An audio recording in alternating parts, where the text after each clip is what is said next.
je pourrais faire deux réponses. Une jolie réponse juridique, théorique, mais la vérité, c'est que personne n'est capable d'apporter une réponse claire à cette question fondamentale. Et donc, qu'est-ce qu'on se fait? Qu'est-ce qu'on fait? On se cache en réalité derrière son petit doigt et on prend une approche pragmatique. Et l'approche pragmatique, la chance que nous avons, en tout cas quand il s'agit d'une opération réalisée sur le territoire de l'Union européenne, c'est qu'il y a une directive, d'accord? Une directive européenne. Une directive européenne sur le transfert automatique des contrats de travail. D'ailleurs, on a une jurisprudence de la Cour de justice de l'Union européenne sur le sujet. Et donc, en tout cas sur le territoire de l'Union européenne, il y a dans chacun des États européens du 12-24-1.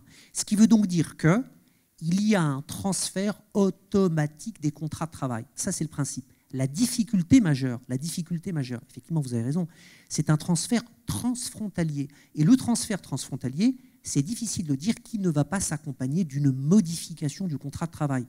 Je suis salarié en France, on me dit tu vas partir travailler en Pologne, parce que la Pologne, c'est beaucoup moins cher. Bah oui, mais moi, j'habite ici, j'habite pas la Pologne. Et donc, évidemment, c'est un changement de mon lieu de travail. Donc, formellement, vous avez un transfert des contrats de travail, sauf que ces transferts des contrats de travail s'accompagnent d'une modification des contrats et donc de la possibilité offerte aux salariés de refuser et donc de procéder à des licenciements pour motif économique. Et c'est là un peu que le serpent se mord la queue, parce que fondamentalement, le transfert automatique vise à maintenir les emplois. Sauf que, quand on est à l'occasion d'un transfert transfrontalier, effectivement, eh bien dans cette hypothèse-là, il y aura modification du contrat.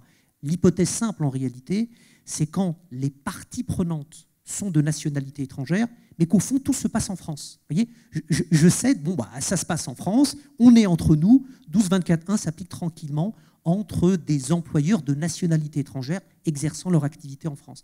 Dès lors que ces employeurs de nationalité étrangère ont une activité à l'étranger et qu'il y a bien un transfert d'activité transfrontalier, là, les ennuis commencent.